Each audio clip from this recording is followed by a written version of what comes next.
మహేంద్ర భారతదేశంలో top automobile తయారీ సంస్థ. ఈ పేరు తెలియని, ఈ కంపెనీ వాహనం వాడని వారంటూ ఉండరేమో. రైతుల నుంచి బిజినెస్ మ్యాన్ల వరకు ప్రతి ఒక్కరూ ఈ సంస్థ వాహనాలే నడుపుతున్నవారే. తాజాగా మహీంద్ర కంపెనీ బిజినెస్లో చరిత్ర సృష్టించింది.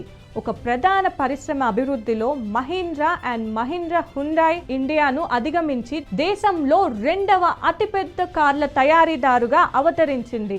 ఈ మార్పుతో హ్యుండాయ్ 25 సంవత్సరాలకు పైగా ఈ స్థానంలో ఉన్న ఆధిపత్యానికి ముగింపు పలికింది. జనవరి నుండి జూలై 2025 వరకు అమ్మకాల డేటా ప్రకారం మహీంద్ర తన కొరియన్ ప్రత్యర్థి కంటే 21,000 యూనిట్లకు పైగా ఆధిక్యంలో ఉంది.